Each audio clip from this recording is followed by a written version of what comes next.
మత్తయి 20 అధ్యాయము 1 నుంచి చిన్నది స్టోరీ. ఇప్పుడు చాలా స్టోరీలు పరలోక రాజ్యం గురించి మనం చదివాం. ఇది కూడా పరలోక రాజ్యం గురించి. ఎలాగనగా పరలోక రాజ్యము ఒక ఇంటి యజమాని పోలి ఉన్నది. అతడు తన ద్రాక్ష తోటల పని వారిని కూలికి పెట్టుకున్నట్టుకు పొద్దున్న బయలుదేరి ఏం చేశాడు? ద్రాక్ష తోటల పని చేయడానికి పనులు కావాలి. అర్థమైందా? ఏం పని అనేది అనవసరం. ద్రాక్ష తోటలో పని ఉంది. కలుపు తీయొచ్చు, గెత్తం వేయొచ్చు, గెలలు కొయ్యొచ్చు, అల్లికిలు అయ్యినవి కట్ చేయాలి, వేరే చచ్చిపోతాయి కాబట్టి అది చేయొచ్చు. బోల్డ్ అని పని ఉంటది. ఇతను ఓనర్ అంటే యజమానుడు దేనికి? ద్రాక్ష తోటకి. స్టోరీ చెప్తున్నాడు.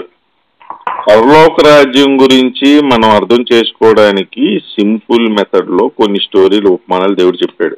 ఇది అర్థమైన తర్వాతే గుణపాలు పట్టుకుని దిగాలి.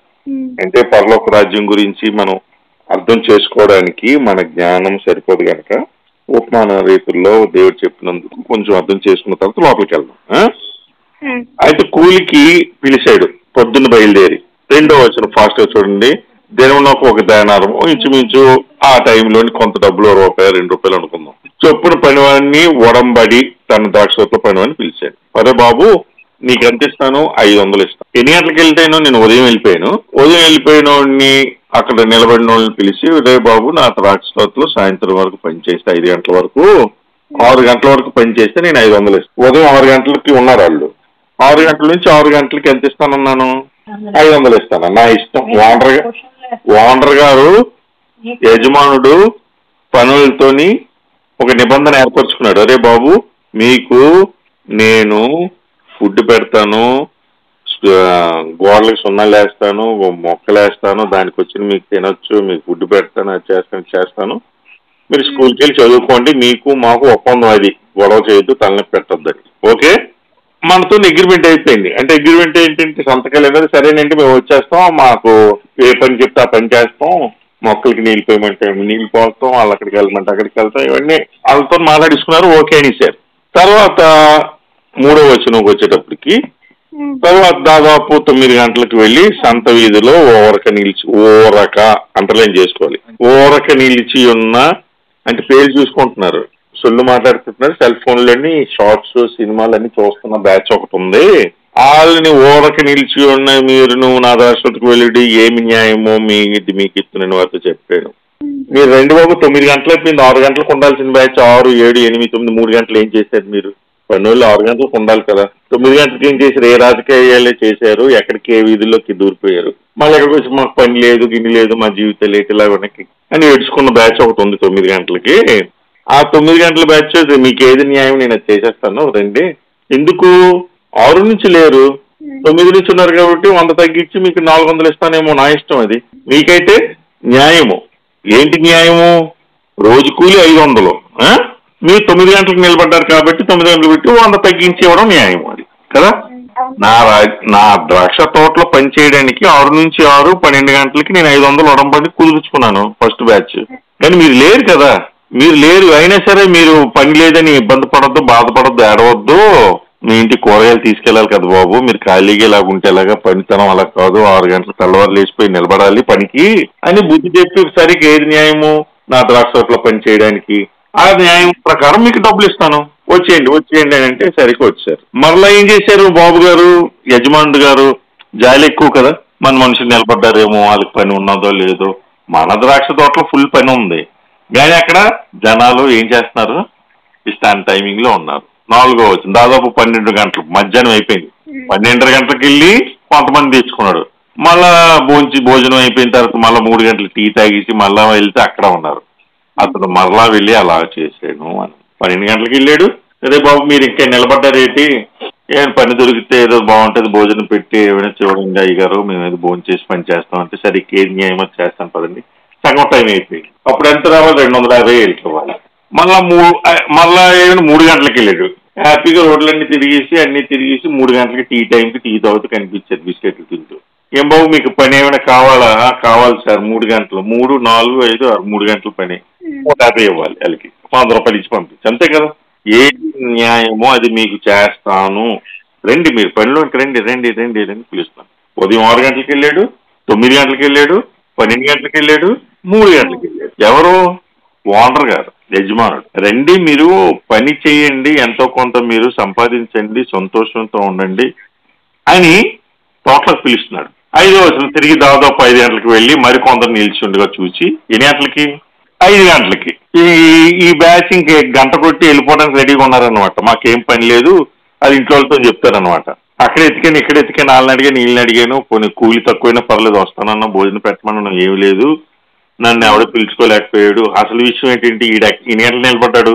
5 గంటలు నిలబడ్డాడు. అంటే 6 గంటల పని, అంటే 1 గంటే ఉంది. 5 నుంచి 6, 1 గంట పని. సరే 1 గంటే కదా, మీరు నిలబడ్డావు కదా. నువ్వు ఉదయం 6 నుంచి సాయంత్రం 6 లోపల ఎవరు నిలబడినా సరే నా తోటలను పని చేయడానికి నేను పిలుస్తాను. అది లెక్క. పరలోక రాజ్యం గురించి నేను పాటే పాడతాను. 25 పాటలు పాడి గొంతు చించుకుని గొంతంతా గరగరలాడి అల్లం టీ తాగి అది కషాయాలు తాగి గంత పాడేసిన లాస్ట్ లో ఒక అమ్మాయి వచ్చి పల్లవ చరణం పాడేసిన పరలోక రాజ్యం వారసులు అంటాడు దేవుడు. నువ్వు పాడావు కదా దేవుడి గురించి. మీరు ప్రసంగాలు చేసి దంచుకొట్టి ఉదయం మధ్యాహ్నం సాయంత్రం గొంతు బొంగురిపోయినట్టు అరిచి ఒక లాస్ట్ లోని క్లోజింగ్ అయిపోతుంది. మైకిల్ గంట తీసేసుకుంటున్నారు, ఇదిగో పలానా అమ్మాయి మాట్లాడాలనుకుంటుంది, 2 నిమిషాలు మాట్లాడుతుందంట.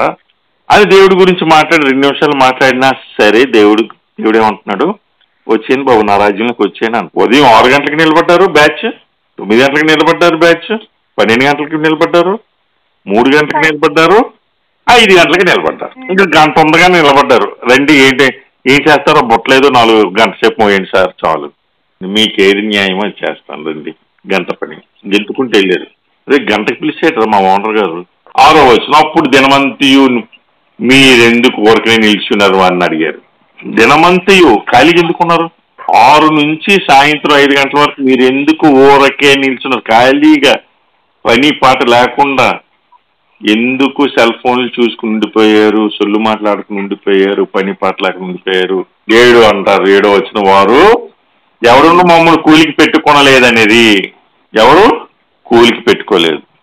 వేస్ట్ బ్యాచ్, జడ్డోళ్ళు, యాక్టివ్నెస్ లేదు, పాటలు పాడరు, డాన్స్ లేయరు, నాకెందుకు ఇది అనవసరమైన జీవితం అనుకున్న ఒక బ్యాచ్ దేవుని సన్నిధిలోని రాకుండా ఉండిపోవడానికి సాకులు ఎదుగుతూ ఉంటారు అనమాట. నాకు నడుము తిరగదు, నాకేమో గొంతు పాగదు, కాళ్ళాడవు, చేతులాడవు, ఇదే గోళ. ఎవరి గురించి? అమ్మ రండి ద్రాక్ష తోట, మీకు కావాలి కదా, మీకు పని కావాలి. దేని గురించి వచ్చినట్టు? మనం దేవుని రాజ్యంలోకి వెళ్ళడానికి, ద్రాక్ష తోటలో పని చేయడానికి, కొంత సంపాదించడానికి మనం నిలబడడానికి కారణం ఏంటి? టైంపాస్ నిలబడలేదు, పని గురించి నిలబడ్డాం. అయితే ఈ బ్యాచ్ వేస్ట్ అండి, వాళ్ళు పని చేయరు, పాట చేయరు. ఆ బ్యాచ్ వేస్ట్ అండి, వీళ్ళు డాన్స్ చేయరు, పాడు చేయరు. ఒక గ్రూప్ అంటే ఒక గ్రూప్ పాడదు, ఈ గోల ఎందుకు? అలాగే అయిపోయింది. దినమంతా ఎందుకు ఊరుకున్నారు? ఇన్ని రోజులు ఏం చేశారు? క్రిస్మస్ ప్రోగ్రామ్ గురించి 2 నెలల నుంచి చేస్తున్నాం కదా, ఇంకా 4 రోజులు 10 రోజులు ఉన్నాయి, ఇంకేం చేస్తాం మనం? టైం అయిపోయింది. ఎప్పుడు బ్యాచ్? మనం 5 గంటల బ్యాచ్ మనది. 5 గంటల బ్యాచ్. క్రిస్మస్ దగ్గర పడితే మనకి ఎవరో మాకు నేర్పించలేదు, మాకు నడుము తిరగదు, మా చెయ్యి తిరగదు, మాకు పాట పెట్టరు, అలా ఇలాంటి వాళ్ళు వీళ్ళంటారు, చాకులు చూస్తున్నాం మనం. ఎవడో మమ్మల్ని కూలికి పెట్టుకోలేదు సార్, ఎవడో మాకు నేర్పించలేదు డాన్స్. ఆ గ్రూప్ అటువైపే ఉంది రాసుకుంటున్నారు, ఈ గ్రూప్ ఇటువైపు ఉన్నారు. ఎందుకు సార్ ఇవన్నీ? క్రిస్మస్ వద్దు, మా ఊర్లకి మేము వెళ్ళిపోయి మేము గెంతుతాం సార్ అన్నారు. 1 గంటే కదా ఉంది, 2 అయితే.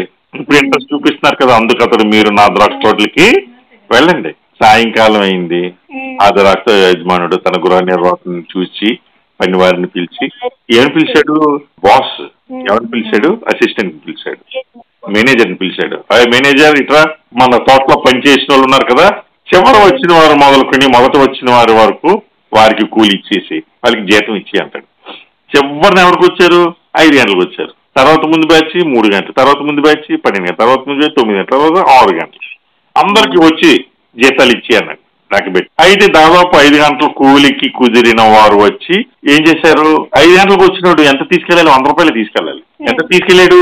500 తీసుకెళ్ళిపోయాడు. అమ్మమ్మమ్మమ్మ, ఆఖరి 1 గంట పని చేయడానికి మా గురువు గారు, మా ఓనర్ గారు 500 ఇస్తే 6 గంటలకు వచ్చిన వాళ్ళు అనుకున్నారంట మాకు 2000 ఇస్తాడు. లెక్క అదే కదా. 1 గంట పనికి 500 కుదిరితే తెల్లవారు నుంచి పని చేసిన వాళ్ళకి ఏముంది 2,000 3,000 అని ఇస్తాడు అనమాట. గెంతుతున్నారు వెళ్ళేటప్పుడు కేజీ మాంసం తీసుకెళ్ళిపోదాం, ఇంట్లో బిర్యానీ చేయిద్దాం, ఇంకా డబ్బులు మిగిలిపోతే బట్టలు తీసుకుని వెళ్దాం, ఇంకొక 500 ఉంటాయి కదా రేపు ఇవన్నీ అనుకుంటున్నారు వాళ్ళు. ఏమైంది, మొదట వారు వచ్చి తమకు ఎక్కువ దొరుకుననుకునేది గాని వారికి 500 వచ్చారంట. ఏమైంది, తెల్లవారి 6 గంటలకు వచ్చిన వాళ్ళకి కూడా 500 వచ్చి. అర్థమైందా? వారు తీసుకొని ఎవరు వచ్చిన వారు, మీరు 1 గంట మాత్రం పని చేసినాను, పగలంతా మేము కష్టపడిపోయాం కదా, ఎండబాటు చేయించాం మాతో వారిని, సమానం చేసేవే అని ఆ ఇంటి యజమాని చనుక్కున్నారు. ఏమని చేశారు, మా ఎండ తగిలేసింది, అన్ని తగిలిసే, అది ఎండ లేదు ఏమి లేదు, భోజనం చేశారు, టిఫిన్ తినేశారు, మధ్యాహ్నం 3 గంటలు టీ కూడా తాగేశారు, 5 గంటలకు వచ్చి 1 గంట కూడా ఆడించేసి 500 తీసుకెళ్లిపోయారు. ఇది ఎక్కడ న్యాయం అయ్యా యజమానిని, మాకు ఎండ దెబ్బ తగిలింది, అంత కష్టపడ్డాం, ఇది చేసాం అది చేసామని ఏం చేశారు యజమాని మీద, ఏం చేశారు? 13వ వచనం దేవుడు అంటాడు, అందుకు అతడు వారిలో ఒకరిని చూసి, స్నేహితుడా నేను నీకు అన్యాయం చేయలేదే, మనం ఒడబ్బడికేంటి, నీకు 500 ఇవ్వాలి, నేను తెల్లవారు నుంచి సాయంత్రం నీకు అన్యాయం చేయలేదు. మన హాస్టల్ పిల్లలకి ఎవరు కూడా దేవుడు ఏ పరిస్థితుల్లో అన్యాయం చేయడు. ఎందుకంటే మీరు హాస్టల్లో ఉన్నందుకు దేవుడు ఇవ్వాల్సినటువంటి బ్లెస్సింగ్స్ ని దేవుడు ఇచ్చేస్తాడు. నేను మీకు అన్యాయం చేయలేదు కదా, నీవు నా యొద్ద 1 దేనారం కంటే ఒడంబడికి అయ్యావు కదా, నీ సొమ్ము నువ్వు తీసుకుని వెళ్ళిపోను, నీ బ్లెస్సింగ్స్ నీవు తీసుకుని వెళ్ళిపో, నీకు ఇచ్చినట్టే చివరి వరకు ఇచ్చుట నాకు ఇష్టమైంది. నాకు ఇంకొక అమ్మాయి ఉంది, ఆ అమ్మాయి పని చేయదు, ఏం చేయదు, లాస్ట్ లో 1 గంటలా వస్తుంది, చేసిన గంట ఇందాక మీ అక్క ఉంది లక్ష్మి వస్తుంది, గబగబా ఫాస్ట్ గా చేస్తుంది, దానికి ఏంటవుతుందో తెలియదు, తక్కువని అక్కడితో క్లోజ్ చేస్తుంది, సైలెంట్గా వెళ్ళిపోతుంది ఎక్కడికో. అంటే సాయంత్రం పూట కానీ ఉదయం పూట కానీ లేదంటే ఉదయం నుంచి సాయంత్రం వరకు పని చేసినా లేదంటే 1 గంట పని చేసినా హృదయపూర్వకంగా దేవుడు నన్ను చూస్తాడు అని అనుకుంటే గనక మన యొక్క హాస్టల్ అవని పరలోక రాజ్యం గురించి కష్టపడినప్పుడు కానీ ఆ యొక్క జీతము దేవుడు ఇవ్వకుండా మానడు. అర్థమైందా? 15వ వచనం, నాకు ఇష్టము వచ్చినట్టు నా సొంత సొమ్ములో చేయటకు నాకు న్యాయం కాదా, నేను మంచివారిని అయినందుకు మీకు కడుపు మంటగా ఉన్నదా అని కోపం. అంటే నీ కన్ను చెడ్డదై ఉన్నదా అని చెప్పాడంట. అసలు యాక్చువల్ గా ఏంటి, 16వ వచనం కంక్లూజన్ ఏంటంటే ఈ ప్రకారమే కడపటి వారు మొదటి వారు అవుతారు, మొదటి వారు కడపటి వారు అని పరలోక రాజ్యం గురించి ఉంది. అర్థమైందా? అసలు లెక్క ఏంటంటే ఈ ఒక్క వచనం యొక్క సారాంశం చెప్పేసి క్లోజ్ చేద్దాం. ఆదాము నుంచి యేసుక్రీస్తు వరకు కష్టపడ్డారు అందరూ, కింద మీద అయిపోయారు. యేసుక్రీస్తు వచ్చిన తర్వాత మనం 5 గంటల బ్యాచ్ వాళ్ళం, మనం ఉచితంగా రక్షణ కొట్టేశాం అంతే. నానా బాధలు పడి రాత్రి మగలు కష్టపడి ధర్మశాస్త్రం పాటించి రకరకాల కష్టాలు అనుభవించి ఉదయం నుంచి 6 గంటల వరకు పరలోక రాజ్యం గురించి వెళ్ళాలని కష్టపడిన వాళ్ళకి కన్నా 5 గంటల బ్యాచ్ మనలాంటి వాళ్ళకి ఉచితంగా ఒక్క తక్కువ టైంలో మన దేవుడు మనకి రక్షణని అనుగ్రహించాడు. జీతం సమానమే. ఆదాము నుంచి యేసుక్రీస్తు వరకు మేము ఎంత చేసాం అన్నా పరలోక రాజ్యం నీకే. లాస్ట్ మూమెంట్ లో వచ్చి యేసుక్రీస్తు సువార్తను అంగీకరించి మనం దేవుని మన రాజ్యంలో ప్రవేశించినను అదే. అంటే కడపటి వారు మనం మొదటి వారం అవుతాం, మొదటి వారు కడపటి వారు అవుతాం అని యేసుక్రీస్తు ఈ చిన్న ఉపమానం చెప్పాడు అనమాట. అందుకని దేవుని సంఘంలో కానీ మన హాస్టల్ పరిస్థితుల్లో కానీ మనం ఉదయం నుంచి సాయంత్రం వరకు కష్టపడినాను అదే జీతం అనే పాయింట్ కాదు. వేరే వాళ్ళతో కంపేర్ చేయకుండా ప్రభువా నీ సన్నిధిలో నేను ఉండుట చేయుట నాకు ఆనందం. వేరే వాళ్ళతో కంపారిజన్ ఎందుకు కదా, దేవుడు మనకి శక్తిని ఇచ్చిన కొద్ది మనం చేస్తున్నాం. కష్టమే అది ఒక పాయింట్ లో. మనుషులుగా మనం అంటాం వాళ్ళు కూర్చున్నారు మీరేం మాట్లాడరు, వాళ్ళు కూర్చున్నారు మేమే పని చేయాలా, ఇది వస్తుంది ఎప్పుడును. దానికి చెప్పండి వాళ్ళేమో అక్కడ హ్యాపీగా కూర్చుని వాళ్ళదేదో చేస్తున్నారు, మేము ఇప్పుడు మొక్కలకి నీళ్ళు పోయాలా, మేమేమో సున్నాలు వేయాలా, మేమేమో అది పెయింటింగ్లు వేయాలా, వాళ్ళు దున్నపోతుల్లో పడుకున్నారు సొల్లు కబులాడు, ఇవన్నీ వస్తాయి. అయితే అదే చెప్తాను. కానీ పరలోక రాజ్యంలో నేను ఎక్కువసేపు దేవుని రాజ్యం గురించి నేను ఎక్కువసేపు పాటు పడడం వలన నా యొక్క జీతం ఎక్కడికి పోదు, గొనుక్కునే పరిస్థితి రాకూడదు. పోయిందా? వీరు గొనుక్కోలేదు గనక, వీరు నా రాజ్యంలో ఉదయం నుంచి సాయంత్రం 6 గంటల నుంచి 6 గంటలు పనిచేశారు గనక నాకు 500 కాదు 1000 బుద్ధి వేస్తుంది అనిపించుకోవాలి. యజమాని తిట్టి ఇదిగో నీకు 500 ఇస్తున్నాను, గొనుక్కున్నా ఉంటే వెనకరా నువ్వు రానికి వాళ్ళని మొదటి బ్యాచ్ వాళ్ళని పిలువు, నువ్వు 500 కాదు, నువ్వు 2000 తీసుకో అని ఇచ్చుండేవాడేమో కదా. నువ్వు గొనికేమో, నీకు న్యాయం ఎక్కడుంది యజమానుడా, లాస్ట్ వాడికి ఏమో 500 ఇచ్చావు, మొదటికి 500 ఇచ్చావు, ఏమైనా ఉందా అన్న మాట అనకపోతే సీన్ మీదే ఉండేది. అందు గురించి మనకి రావాల్సిన బ్లెస్సింగ్స్ ఎటు తిరిగి దేవుడు ఇస్తాడు. ఎందుకంటే మీరు దేవుని పని చేస్తున్నారు, హాస్టల్లో ఉన్నారు, కష్టపడి పని చేస్తున్నారు అని కదా. అయితే ఎవరైతే మొదటి బ్యాచ్ ఉన్నారో, అంటే ఎవరైతే హృదయపూర్వకంగా చేస్తున్నారో వారు వేరే వారిని బట్టి కొనకుండా ఉండండి. అది ఎవరిని బట్టి కొనకూడదు, దేన్ని బట్టి. ఈ చనుగు గొనుగుడు వలన కనాను దేశంలోనికి ఫస్ట్ బ్యాచ్ దేవుడు వెళ్ళనివ్వలేదు. కాలేబు యోషువ తప్పించి, ఇద్దరు తప్పించి కనాను దేశంలో పరలోక రాజ్యం అనేటువంటి దానికి వెళ్ళనివ్వకుండా దేవుడు ఆపేసాడు. కారణం కేవలం సనుగు కొన్నారు. దేవుడి మీద సనుక్కున్నారు, మోష మీద సనుక్కున్నారు, ప్రతి దాని మీద సనుక్కున్నారు, తిండి మీద సనుక్కున్నారు. మాకు కీరకాయలు, కాకరకాయలకు మాంసం, పచ్చి మాంసం, ఎండు మాంసం, ఇంటి నెత్తలు అవి ఇవి మాకు లేవు. చీప్ లిక్కర్ గా కళ్ళు, సారాయి, జీడి కళ్ళు అవన్నీ మాకు పోసేవాళ్ళు. తాగుకుని హ్యాపీగా మాంసం తిని, గొడ్డు మాంసం తినుకుని ఉండేవాళ్ళని. ఇక్కడ చూస్తే మన్నా మన్నా అని కొనుక్కున్నారు వాళ్ళు.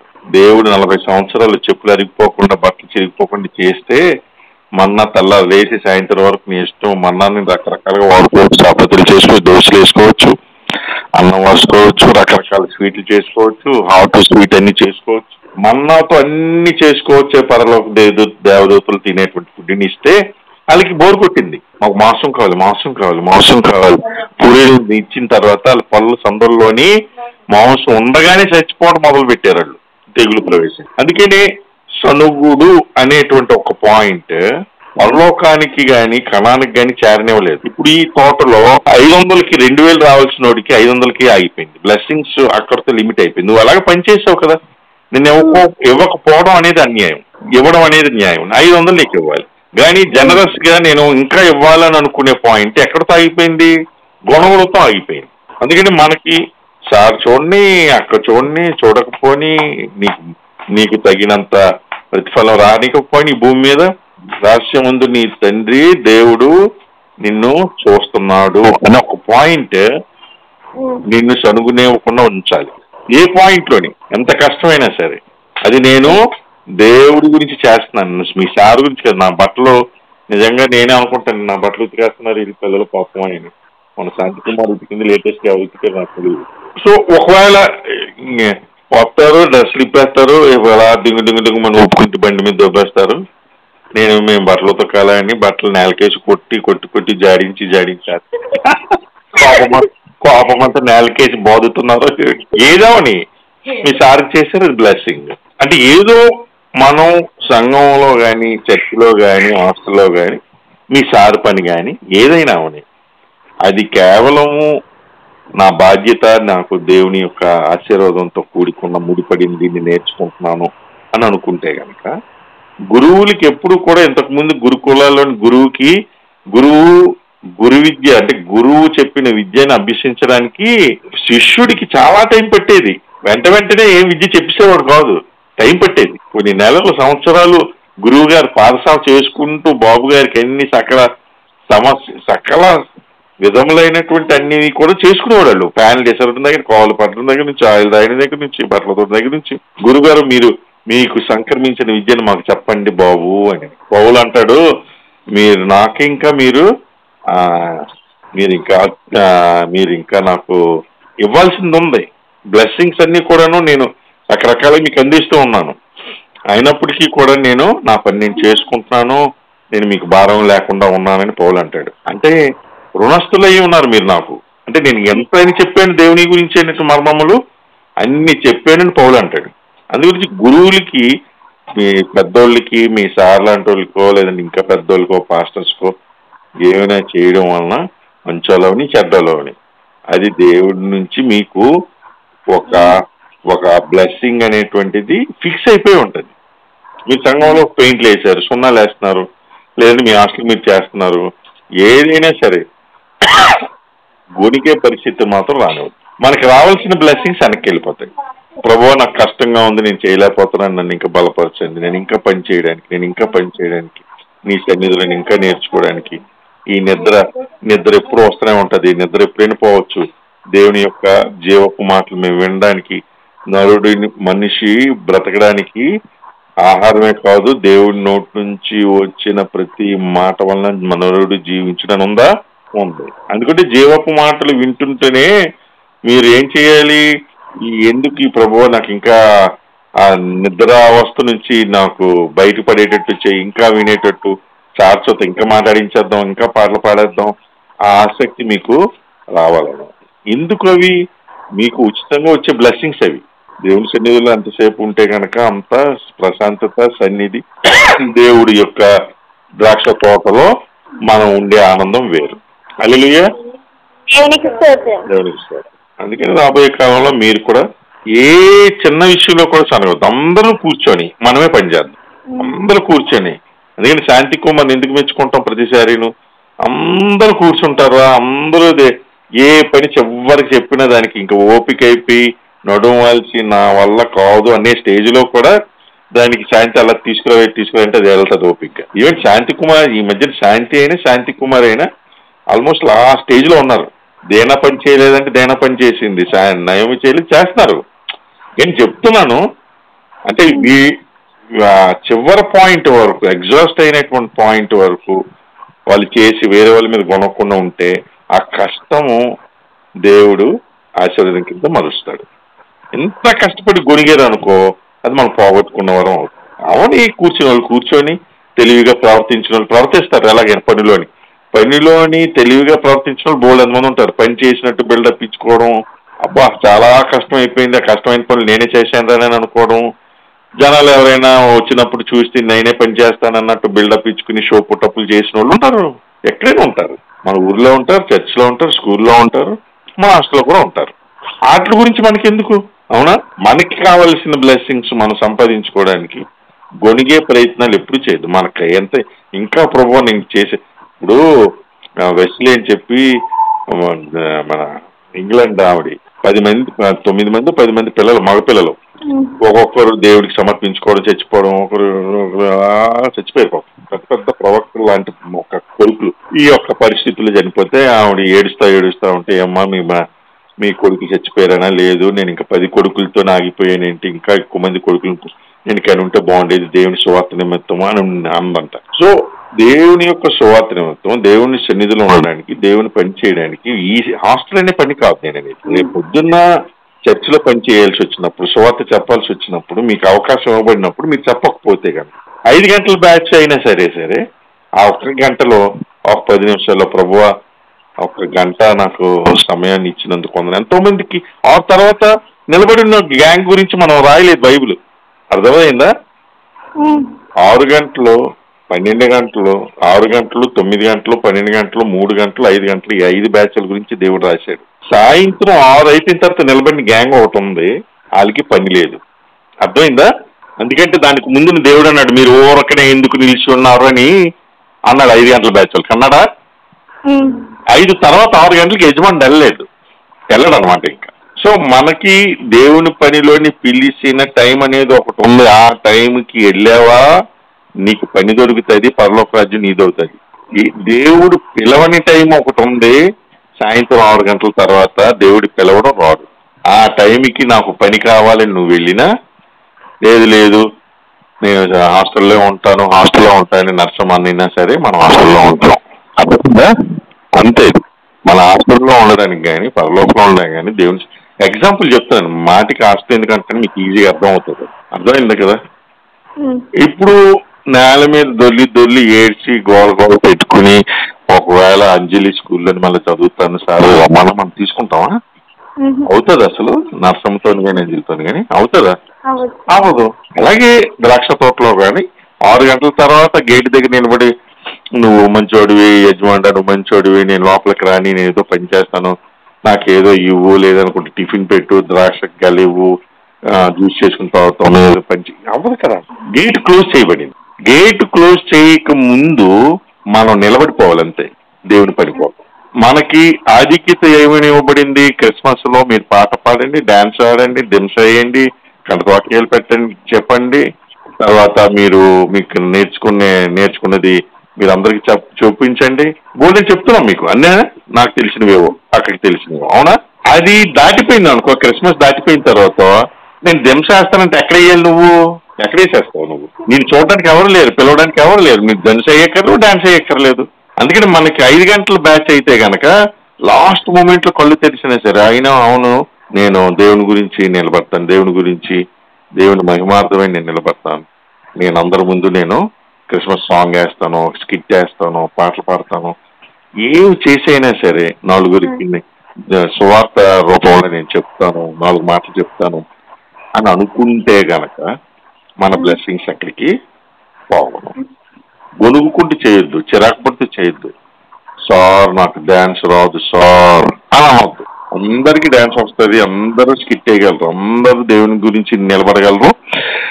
అన్ని ఇసురు కొట్టి పుస్తకాలు నేను సంఘంలో ఉన్నాను కనుక దేవుని మాటలు వినడానికి నేను ఉంటాను, కూర్చుంటాను, అవసరమైతే తెల్లవారు లేచి నేను రాస్తాను అంటే కనుక వేరే ఉండేది. మన వాళ్ళు ప్రయారిటీ ఏమన్నారు, రాసుకుంటానన్నారు, రాసుకొని ఇచ్చాం. మనం ఏం చేయగలం? మనం జీవపు మాటలు వినడానికి ఉన్న ఆసక్తి నాకు లేట్ అయినా, మా మాస్టర్ తిట్టినా కొట్టినా నేను ఇప్పుడు మీకు ఏదో టైంలో ఐజాక్ గారు వస్తారు, వాళ్ళ కూతురు ఇప్పుడు ఎంటెక్ చేసి ఇన్ఫోసిస్ జాబ్ చేస్తుంది. ఎన్నో ఇంటర్వ్యూస్ ఆదివారం పడేవి అమ్మాయికి జాబ్కి. ఆదివారం నేను ఏ పరిస్థితుల్లోని చర్చి విడిచిపెట్టి ఇంటర్వ్యూకి వెళ్ళని తీర్మానం చేసుకుంది.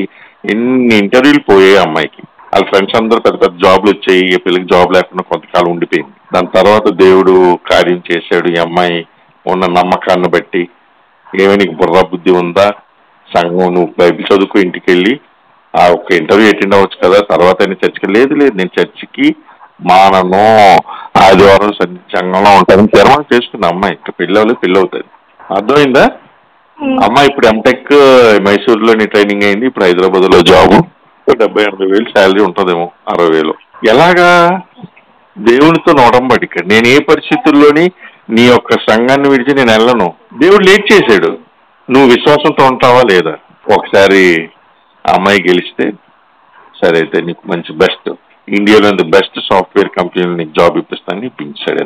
సో నువ్వు ఎప్పుడైతే దేవుడి గురించి నిలబడ్డావో కొంచెం ఇబ్బంది అవుతుంది, మాస్టర్లు తిట్టొచ్చు, నీ పక్క వాళ్ళు తిట్టొచ్చు, ఎంతసేపు బైబిల్ అంటావు, పాటలు పాటలు, బుర్ర బుద్ధి లేదా నీకు, నువ్వు ఎప్పుడే చదువుతావు, ఎప్పుడే నీకు వస్తుంది, దేవుడే చూసుకుంటాడు. అలాగని పిచ్చిగా మనం చదవాల్సిన టైంలోనన్నీ కూడా వదిలేసుకుని చదవమని నేను అంటలేదు. కానీ ఎప్పుడైతే మనం 24 గంటల్లో దేవుడికి ఒక అరగంట 1 గంట కేటాయిస్తావో, ఎప్పుడైతే నీ పాటల్లోని, స్థుతుల్లోని, బైబిల్ వాక్యంలోని దేవుడికి ఇవ్వాల్సిన ప్రయారిటీ నువ్వు ఇచ్చావో దేవుడు మర్చిపోడు.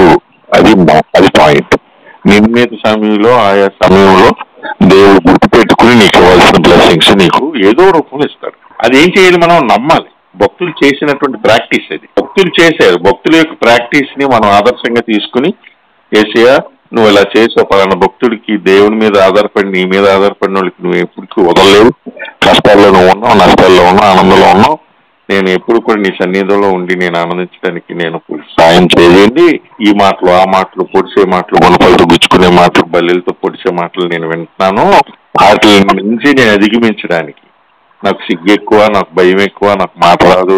మోషే అంటాడు, అంత ట్రైనింగ్ అయిపోయిన తర్వాత నువ్వు ఇంకొకరిని చూసుకో ప్రభువా, నాకు నోరు ఏముంది నత్తి కలివాడిని, నాకు మాటలు సమగ్ర రాజుగారి దగ్గర నా ప్రజా అని అంటే కనుక ఎవరెక్కడ ఇంటి తోసేయండి, మొసళ్ళకి ఆహారం కింద వేసేయండి అని అంటాడు.